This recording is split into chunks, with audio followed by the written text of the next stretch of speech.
వాక్యాన్ని ఇప్పుడు చూసుకుందాము. ప్రభువైన యేసుక్రీస్తు నామములో చేరవచ్చిన మీ అందరికీ నా వందనాలు తెలియజేస్తున్నాను.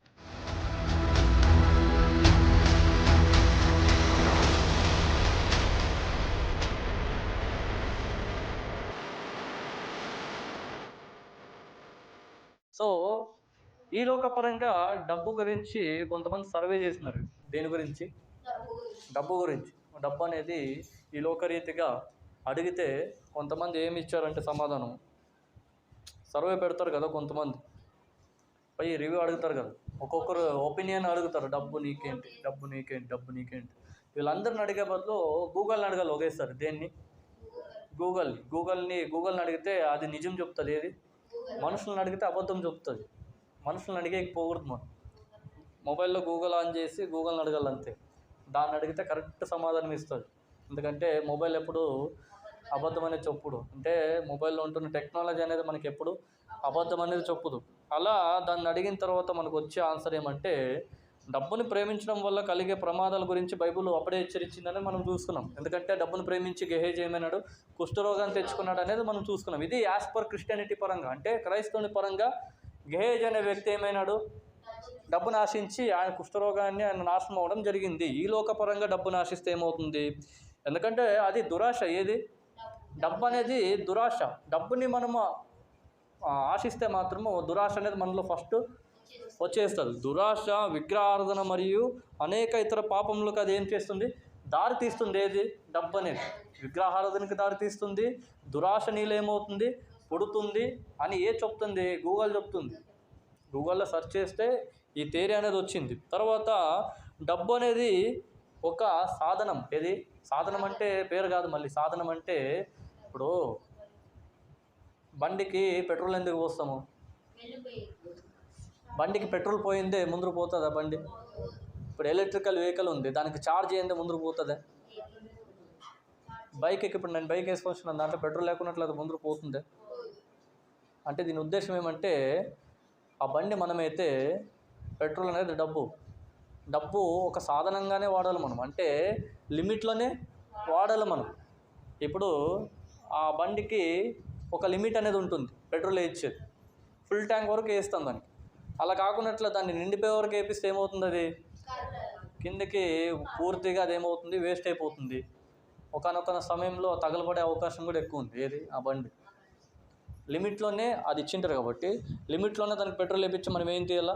ఆ బండిని అనేది వేసుకొని మనము నడపాలి.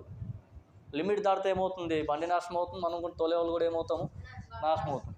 అంటే ఇక్కడ డబ్బు అనేది ఒక సాధనం. ఎవరికి? మనిషికి. డబ్బు అనేది ఒక మనిషికి సాధనం లాంటిది. కానీ ఆ సాధనం ఎలా వాడాలంటే, ఎంతవరకు అవసరమో, ఎంతవరకు నీకు ఆ డబ్బు అవసరమో, ఎంతవరకు నువ్వు దాన్ని వాడుకుంటావో అంతవరకే. బైబిల్లో ఉంటుంది కదా, ఏముంటుంది బైబిల్లో? అతిగా ఆశించకూడదు. ఇప్పుడు ఏదైతే నీకు పరిస్థితి ఉందో అందులోనే నువ్వు తృప్తి పడాలనేది ఉంటుంది బైబిల్లో. అంతే కదా? మనకి ఏదైతే ఇప్పుడు ఉందో దాంతోనే మనం తృప్తి అనేది చెందాల. సాటిస్ఫాక్షన్ అవ్వాలా మనం దాంతోనే. ఉండిన దాంట్లోనే మనం ఏమవ్వాలా? సాటిస్ఫాక్షన్ అనేది అవ్వాలా. ఉండిన దాంట్లో ఎక్కువ ఆశిస్తాం అనుకో ఏమవుతుంది? గెహేజీ లాంటి పరిస్థితి అవుతుంది. పెట్రోల్కి ఎక్కువ, బైక్ పెట్రోల్ ఎక్కువ కొట్టిస్తే మాత్రము డబ్బు అనేది పెట్రోల్ కూడా ఏమవుతుంది? వేస్ట్ అవుతుంది. ఆ బైక్ కూడా ఏమవుతుంది? చెడిపోతుంది. మనిషి కూడా అలా చెడిపోయే అవకాశం ఉంది డబ్బుని ఎక్కువ వాడితే. ఫస్ట్ ఏమవుతుందంటే దురాశ అనేది మనలో కలుగుతుంది. దురాశ పుట్టింతేనే ఇంకా మనం వెనక్కి తిరిగి చూడము. ఇంకా దురాశ పుట్టింతేనే దొంగతనం చేస్తాము, అలాగే పాపం చేస్తాము, అలాగే అబద్ధాలు ఆడతాము, ఇంకా అనేకవి మనము పాపం అనేది చేస్తాం. దేనివల్ల? ఆ డబ్బు వల్ల. అందుకే డబ్బు అనేది అంత చెడ్డది కాదు, డబ్బు అనేది అంత మంచిది కాదు. వాడుకునే మనము ఎలా వాడుతున్నాం అనే దానిపైన డిపెండ్ అయి ఉంటుంది. అలాగే ఇంకా ఏం చూసుకున్నాము? దానిని మనం ఎలా ఉపయోగిస్తామనేదే ముఖ్యం. ఇతరులకు సహాయం చేయడానికి మరియు దేవుణ్ణి మహిమపరచడానికి మనము డబ్బును ఉపయోగించినప్పుడు అది ఒక ఆశీర్వాదం అంటారు. దేనికి? ఎవరి కోసము? మనము డబ్బుని వాడతాము. ఆ డబ్బును వాడే దాంట్లో కూడా దేవుని కొరకు మనం డబ్బును వాడితే మనకి ఇంకా ఎక్కువగా ఏమొస్తుందంట? ఆశీర్వాదం అనేది మనకు వస్తుంది. ఎవరి గురించి వాడితే? మన గురించి మనం వాడుకోకూడదు అంటే వాడుకోవచ్చు, కానీ అతిగా వాడుకోకూడదు. ఇప్పుడు మనకి వాడుకునే బట్టలు ఉన్నాయి కాబట్టి అవి మనకి లిమిట్లో ఉంటాయి. కానీ బట్టలు ఉన్నా కానీ మింద ఇంకా అవే తీసుకుంటూ పోతే బట్టలు, దాని ఉద్దేశం ఏంటి? డబ్బు ఎక్కువ నువ్వేం చేస్తున్నావు? ఖర్చు పెడుతున్నావు. డబ్బును నువ్వు ఎక్కువగా ప్రేమిస్తున్నావు. డబ్బును ఎక్కువ ఖర్చు పెట్టే ముందు డబ్బును సేవింగ్ చేసుకుంటే ఇంకా బాగా మంచిదే కదా. ఫ్యూచర్కి ఏమవుతుంది? అది ఫ్యూచర్కి ఎట్లా ఒకటి పనికి వస్తుంది. ఎవరు దానికి ఏదో ఒక సహాయం అనేది మనం చేయొచ్చు, లేకపోతే మనకే అవసరం అవ్వచ్చు, లేకపోతే దేవునికి మనము ఇవ్వచ్చు. అందుకే దేవుడు అంటే ఇక్కడ యొక్క గూగుల్ ఏం చెప్తుందంటే మనకి డబ్బుని దేవుణ్ణి మహిమపరచడానికి డబ్బుని వాడుకుంటే మనకి ఏమొస్తుందంట? ఆశీర్వాదం అనేది ఎక్కువగా వస్తుంది. ఇప్పుడు మనం కానుకలు అనేది ఇస్తుంటాం కదా, దీనికి కానుకలు వేస్తుంటాం. దీంట్లో కానుక వేసేది మనము 10-20 రూపాయలు వేస్తే బయట చికెన్ మటన్కి ఎంత పెడుతుంటాము? 200-300 రూపాయలు పెడుతుంటాం. దేవునికి ఇచ్చేది ఎంత మనము? 20-30 రూపాయలు. అంటే దేవునికి ఇచ్చేది ఇంత అయితే దానికి ఇచ్చేది అంత. దాని ద్వారా వచ్చేది ఏమేమి ఉందంటే దాని ద్వారా రోగాలు అవన్నీ వస్తాయి. కానీ ఇది వచ్చే ఆశీర్వాదం మనం ఏం చేస్తున్నాం? ఏం చేయలేకపోతున్నాం, మనం పొందుకోలేకపోతున్నాం. మళ్ళీ రా అంటే ఎట్లా వస్తుంది ఆశీర్వాదము? నువ్వు సంపాదించిన కొలది ఏమయ్యాలన్నాడు దేవుడు ఇక్కడ నీకు. నువ్వు కానుక ద్వారా ఇవ్వమని అన్నాడు దేవుడు. కానీ మనము సంపాదించిన దాంట్లో కనీసము 2% కూడా దేవునికి మనం ఏమయ్యట్లేదు, ఇవ్వటం లేదు. అలాంటప్పుడు దేవుడు నేను ఎందుకు ఆశీర్వదిస్తాడు? అలాంటి మళ్ళీ ఆయన ఇస్తానే ఆశీర్వదిస్తాడు అంటే ఖచ్చితంగా మళ్ళీ బైబిల్లోనే ఉంది కదా. ఇప్పుడు కొన్ని సందర్భాల్లో కొంతమంది ఏమీరు కానీ వాళ్ళు ఆశీర్వదించబడుతుంటారు. ఎందుకు చెప్పండి? ఎందుకంటే వాళ్ళు డబ్బుని ఇకపోయినా కానీ వాళ్ళు విశ్వాసపరులు. ఎవరు? వాళ్ళు డబ్బుని ఇకపోయినా కానీ దేవునికి వాళ్ళు విశ్వాసపరులు. అంటే దేవుణ్ణి ఎక్కువగా కొలిచేవాళ్ళు, దేవునిలో ఎక్కువగా ఉండేవాళ్ళు, దేవునికి ఎక్కువగా ఆరాధించేవాళ్ళు.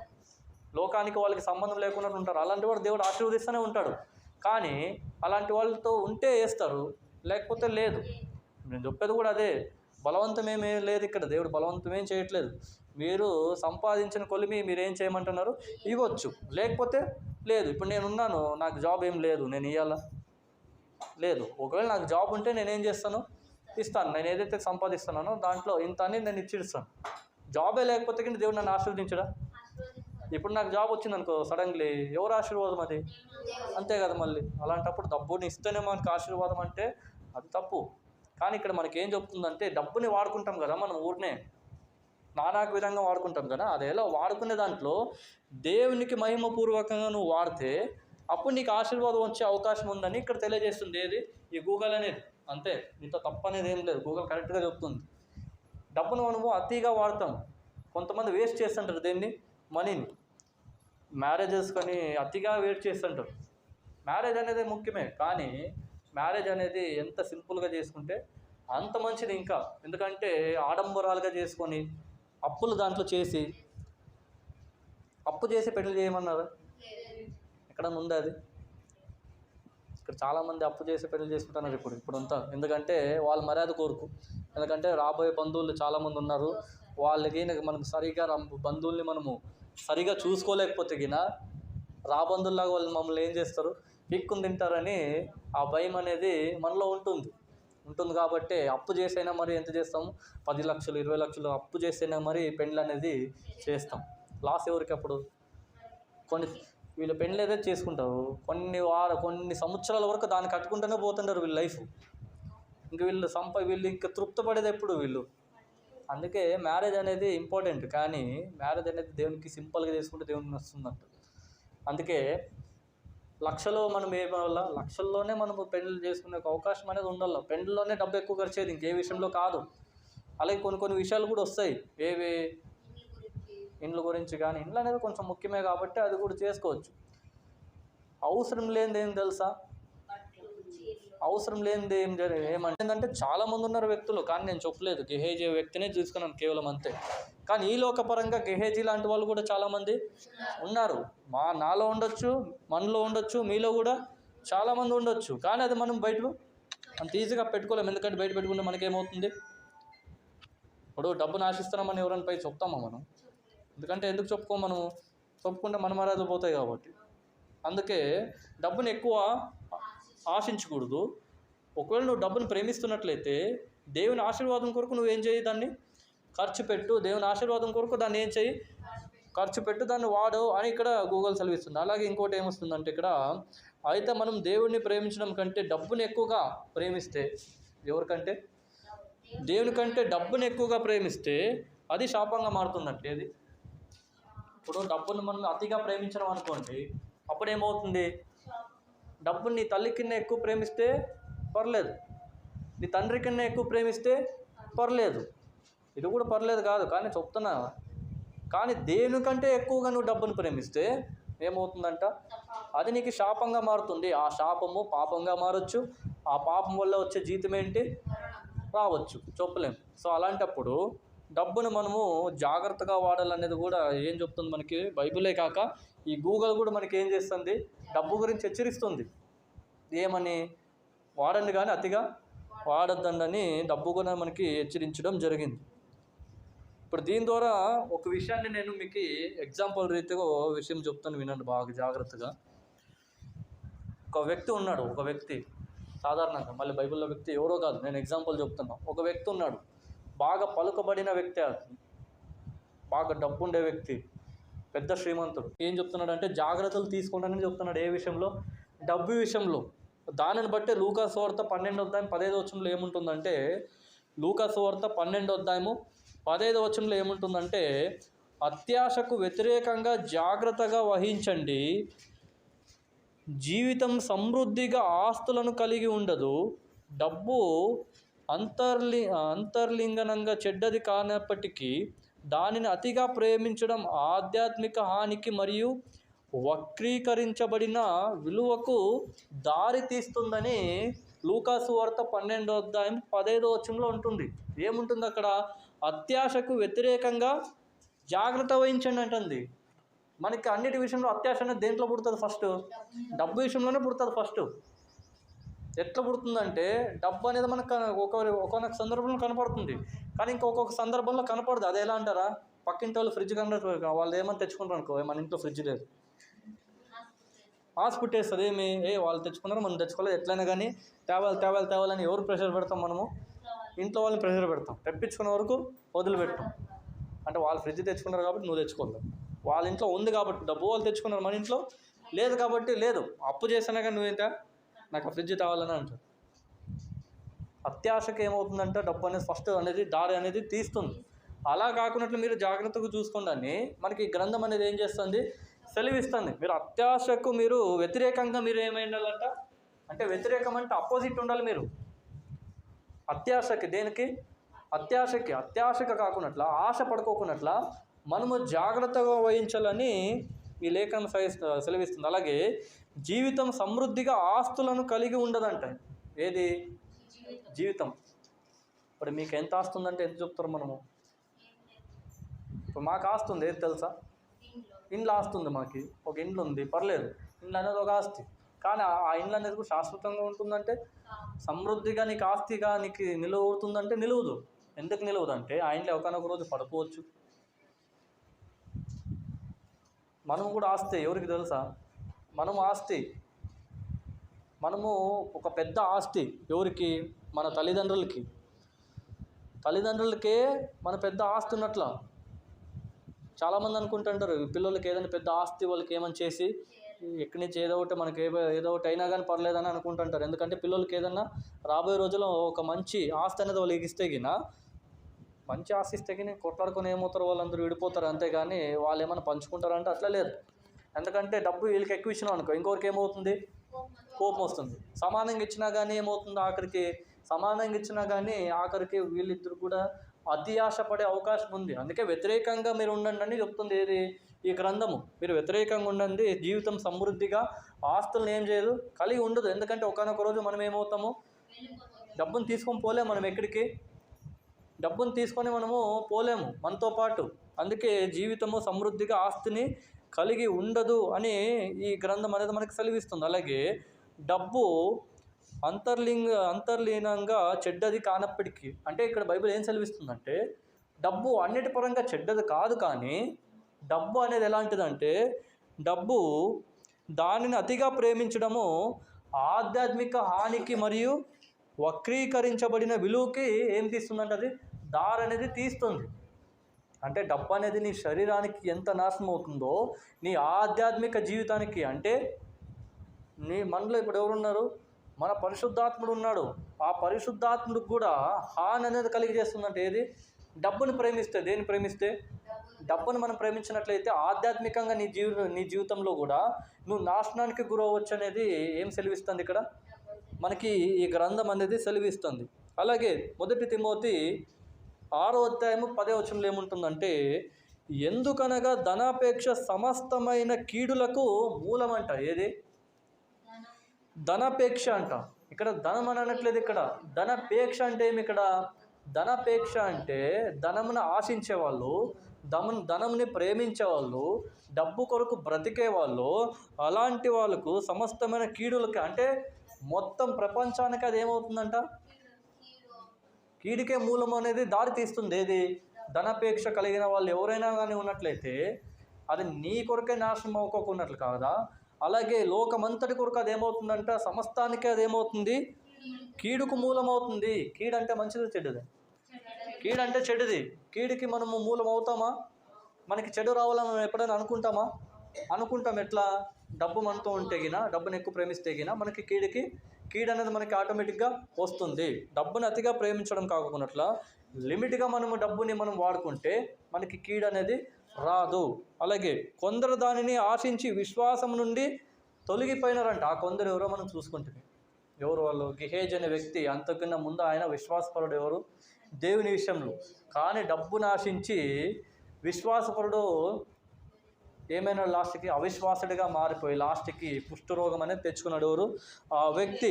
అందుకే కొందరు దానిని ఆశించి విశ్వాసం నుండి తొలగిపోయినారు, నానా బాధలతో తమ్మును తామే పొడుచుకున్నారు. నానా బాధలు పడి, పక్షతాపం పడి, ఇస్కరియోతు యూదా ఏమైపోయి లాస్ట్కి చెట్టుకి ఉరేసుకొని ఏమైపోయి లాస్ట్కి ఆయన అలా అవడం జరిగింది. దేన్ని ఆశించి? డబ్బును ఆశించి. ఆశించడమే కాదు, నానా బాధలతో ఆయన పక్షతాపం మామూలుగా పడలేదు. దేవుని అప్పగించాను, యేసుక్రీస్తుని అప్పగించానని కుంగిపోయి లోపల లాస్ట్కి ఇంకా పాపాక్షమాపణ లేకున్నట్లు చెట్టుకి ఆయన ఏమైనాడు? లాస్ట్కి ఆయన ప్రాణాన్ని ఆఖరిగా నాశనం అనేది చేసుకొస్తున్నాడు. ఎవరు? ఆ వ్యక్తి ఇస్కరియోతు యూదా అనేది. అందుకే ఇక్కడ చెప్తుంది, నానా బాధలతో తమ్మును తాము ఏమవుతున్నారో పొడుచుకుంటున్నారు. డబ్బులు లేక చాలామంది ఏమవుతున్నారు? లాస్ట్కి ఉరేసుకుంటున్నారు. తెలుసు కదా మనందరికీ. ఇప్పుడు పొలాలు నాశనం అవుతున్నాయి. రైతులు ఎంతమంది ఏమవ్వట్లేదు? రైతులు పొలాలు రాలేదని అవ్వట్లేదు. వాళ్ళు ఎందుకు అవుతున్నారు తెలుసా? వాళ్ళు అప్పులు. ఇప్పుడు ఆ పొలాలు నాశనం అవ్వకున్నట్టు ఉంటే ఏమవుతుంది? దాని ద్వారా ఏమొస్తుంది? వాళ్ళకి డబ్బు వస్తుంది. ఆ డబ్బు ద్వారా అప్పులు అనేది వాళ్ళు ఏం చేస్తారు? క్లియర్ చేసుకుంటారు. ఇప్పుడు ఆ పంట అనేది ఏమైపోయింది? నాశనం అయిపోయింది. చాలామంది ఏమనుకుంటారంటే పంట కోసం నాశనమైనారు. పంట కోసం కాదండి నాశనం అయింది. వాళ్ళు దేనికోసమో? డబ్బు కోసం వాళ్ళు ఈ అప్పులు కట్టలేక ఈ పంట చేతికి కూడా రాలేదు. ఈ పంట నుంచి వచ్చే డబ్బు కూడా నా చేతికి రాలేదు కాబట్టి అప్పులలో నన్ను వచ్చేసే ముందే నేనే వేసుకెడతానని ఈ రైతులందరూ ఏమైపోయారు? లాస్ట్కి వాళ్ళే హతం చేసుకుంటున్నారు. అదే ఈ వచనం మనకు తెలియజేస్తుంది. తమ్మును తాము వాళ్ళు ఏం చేసుకుంటున్నారంట? పొడుచుకుంటున్నారు. ఆత్మహత్య చేసుకుంటూ వాళ్ళ ఆత్మల్ని వాళ్ళే నాశనం చేసుకుంటున్నారు. దేన్ని ప్రేమించడం వల్ల? డబ్బును ప్రేమించడం వల్ల. అప్పులు ఉన్నాయి ఎవరికైనా? ఇక్కడ చాలా ఉన్నాయి కదా. మాకైతే ఏం అప్పులు లేవు, మేము సేఫ్. ఇద్దరు మేము, నేను మా అమ్మ ఇంట్లో. నేను మా అమ్మ ఇంతే, బాగా ఇద్దరే కాబట్టి ఏమంత ఖర్చులు లేవు. ఆరాంగా ఏమైనా ఉంటే చేసుకొని పోతాం, లేకపోతే కానీ ఆశించము. ఉన్న దాంట్లో ఏమవుతాము? సర్దుకొని పోతాం. ఇంట్లో 7 మంది ఇక్కడ, మళ్ళీ 7 మంది అంటే పాపం ఇంకా రేషన్కే పోతాయి డబ్బులంతా. ఇంకా రేషన్కే డబ్బులన్నీ పోతాయి, కానీ ఇంకా మిగతా ఖర్చులకి ఇంకెందుకు పోతుందో. అందుకే ఇంట్లో ఎంతమంది ఉంటే అంత ఖర్చు ఉన్నప్పుడు మనకు అప్పుడు ఏమై ఉండాలి? మనము చూసుకొని దాన్ని గ్రహించుకొని మనం ఏం చేయాలి? అప్పుడు వాడుకోవాలి. 7 మంది ఉన్నామని గ్రహించుకోకున్నట్ల, ఎంతమంది ఉంటే అంతమంది మనం ఇంట్లో ఉన్నారని గమనించుకోకున్నట్ల విచ్చలవిడిగా దాన్ని డబ్బును ఖర్చు పెడితే ఏమవుతుంది? మనం కూడా అప్పుల పాలవుతాము. ఒకనొక సందర్భంలో రైతుల్లాగా మనం కూడా ఏమవుతాం? మన ప్రాణాలను మనము పొడుచుకునే ఒక అవకాశం కూడా వస్తుంది. అలాంటప్పుడు అప్పులు కూడా మనం ఎక్కువ చేసుకోకూడదు. అప్పుల బాధ అనేది ఎక్కువ ఉంటే గిన టెన్షన్ పట్టుకొని స్ట్రెస్కి గురయ్యి షుగర్లు, బీపీలు కూడా తెచ్చుకుంటున్నారు ఈ కాలంలో. అవసరమా? బీపీ వస్తే అయినా పర్లేదు, షుగర్ వస్తే నీ ప్రాణాన్ని అది ఏం చేస్తుంటుంది? లైట్గా క్షీణిస్తుంటుంది. షుగర్ వచ్చే వాళ్ళ పరిస్థితి ఎట్లుంటుందో తెలుసా? మొదటిగా వాళ్ళు చాలా బలంగా ఉంటారు, చాలా దృష్టిగా ఉంటారు. సడన్గా వాళ్ళకి షుగర్ వచ్చిందనుకో వీక్ అయిపోతారు మనుషులు. వీక్ అయిపోయి మెత్తగా అయిపోతారు, జల్లు జల్లు అయిపోతారు మనుషులు. ఇట్లా ముట్టుకుంటే వాళ్ళు చర్మం అంటే ఏముంటుంది, మెత్తగా ఉంటుంది, గట్టిగా ఉండరు వాళ్ళు. పేషెంట్ లెక్కలే, ఇంకా షుగర్ అంటే పేషెంటే. షుగర్ పేషెంట్స్ ఎవరైతే వాళ్ళు షుగర్ పేషెంట్స్ అని అంటారు కదా వాళ్ళని. ఎవరికైతే షుగర్ ఉందో వాళ్ళందరూ షుగర్ పేషెంట్సే. షుగర్ ఉంది ఎవరికైనా, ఎవరికి లేదు కదా, దేవుడు ఆశీర్వదించమని ఇట్లా ఆశీర్వదిస్తుంటాడు. అంతేగాని మాకు మేడలు కావాలా, మాకు నిద్రలు కావాలా, మాకు డబ్బులు కావాలని దేవుడు ఆశీర్వదించరు. మనం ఇప్పుడు ఉండి దేవుడిని ఆరాధిస్తున్నామంటే చూడు, తాతకి ఇప్పుడు ముసలోడు అయ్యేంతవరకు దేవుడు ఏం చేశాడు, తాతని ఆశీర్వదించినాడు. ఇప్పుడు నేను నిలబడి ఇక్కడ మీకు వాక్యం చెప్తున్నానంటే దేవుడు నన్ను ఏం చేశాడు, ఇప్పుడు కూర్చొని మీరు వింటున్నారంటే దేవుడు మిమ్మల్ని ఏం చేశాడు. అంతేగాని మాకు ఆశీర్వదించాలంటే మాకు డబ్బు కావాలా, మాకు మేడలు మిద్దులు కావాలని అనుకుంటుంటే గినా మనంత పాపాత్ములు ఇంకెవరు ఉండరు. మనం సజీవులుగా ఉన్నామంటేనే దానికి ఎవరు కారణము, దేవుడు మనల్ని ఆశీర్వదించినాడు కాబట్టి మనం సజీవులుగా ఉన్నాము. లేకపోతే ఆశీర్వదిస్తాడు ఎలా తెలుసా, మనం సజీవులుగా ఉన్నాం కాబట్టి దేవుడు ఆశీర్వదిస్తున్నాడు. అలా కాదు, నాకు డబ్బుతో ఆశీర్వదించాలంటే దేవుడు డబ్బుతో నేను ఆశీర్వదించడు. డబ్బుతోనే నేను ఏం చేస్తాడు, కొడతాడు అంతే. ఆ డబ్బుతో కొడితే మనం ఏమవుతాము, గెహేజీలాగా మనం కూడా నాశనం అయ్యే పరిస్థితి ఉంది. సో దేవుడు మనల్ని ఆశీర్వదిస్తాడు అంతేగా. ఆశీర్వాదంలో కూడా మనం ఏం చూసుకోవాలా, ఆశీర్వాదంలో కూడా మనం మంచిగా ఆలోచించాలి. అంతేగాని దేవుడు నాకు ఇదెందుకు ఇచ్చాడు, నాకు ఇదెందుకు ఇవ్వలేదని దేవుని మనం ఏం చేయకూడదు, దేవుని మనం విమర్శించకూడదు. అందుకే సామెతల గ్రంథము 13:11 ఏముంటుందంటే, మోసము చేత సంపాదించిన ధనము క్షీణించిపోనంట. ఎట్లా సంపాదించిన ధనము, మోసంతో సంపాదించిన ధనం ఏమవుతుంది, క్షీణించిపోతుంది అని ఉంటుంది. అప్పులు కూడా అంతే. అప్పులు ఒక లెక్కలో మోసం లాంటివి అవి కూడా. ఎందుకంటే ఒకరితో తీసుకుంటున్నామంటే వెల కట్టి తీసుకుంటున్నాం. ఎంత, కొంతమంది చీటీలు వేస్తుంటారు చూడండి, తెలుసా, వడ్డీ వేస్తుంటారు. ఎట్లా, నాకు నిజంటే దాని గురించి అంత క్లారిటీ అస్సలు లేదు నాకు. ఇన్ని వేలకి ఒకరు ఎంత 150 రూపాయలు నెలకు వడ్డీ అనేది ఎంత వేసుకొని పోతారు. 5 రూపాయలు వడ్డీ, 5 రూపాయలు వడ్డీ అంటే నెలకు ఎంత, 10,500 అంటే 5 రూపాయలు వడ్డీ. అంటే ఇక్కడ రూపాయి 5 రూపాయలు 10 రూపాయలు అంటే ఇక్కడ 5 రూపాయలు అంటే 500 అంతే కదా. అదేమా 5 రూపాయలు అంటే 500, 10 రూపాయలు అంటే 10 రూపాయలు అంటే 1000 రూపాయలు. అట్లా 20,000 తీసుకుంటే 10 రూపాయల అట్లా.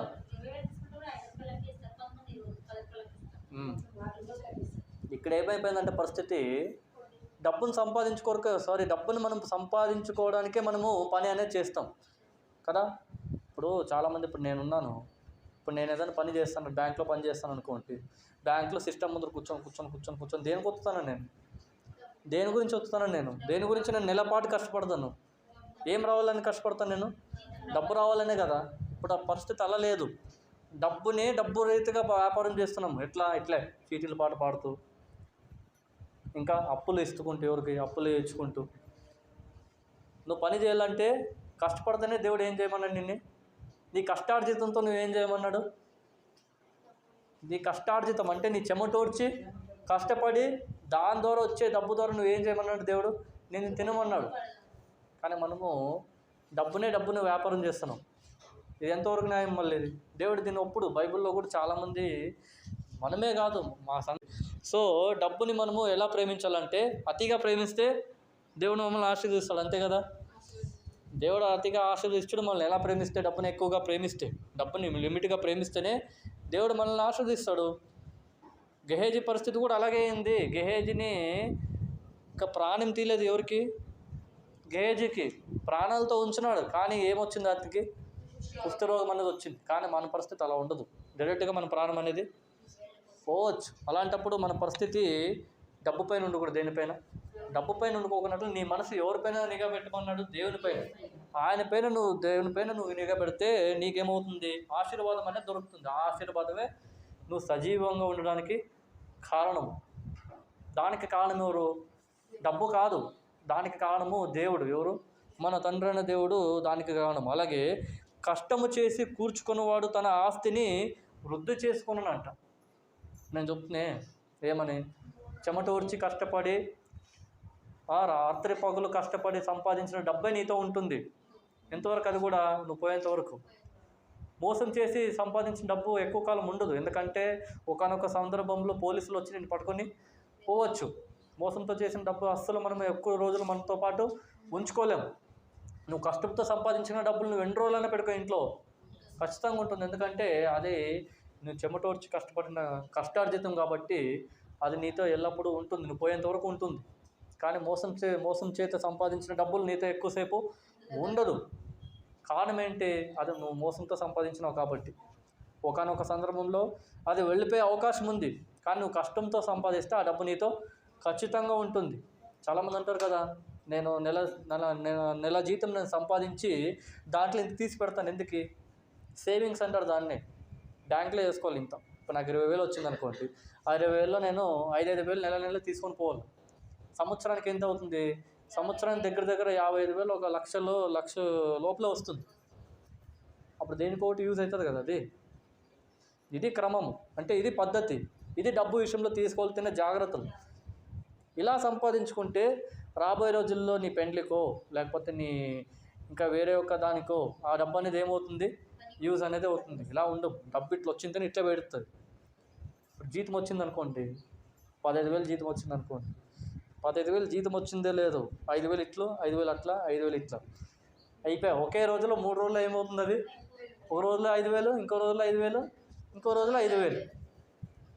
నెల పాటు కష్టపడి ఉంటాం, నెల పాటు కష్టపడి ఉంటే 3 రోజుల్లో డబ్బు ఏమైపోతుంది?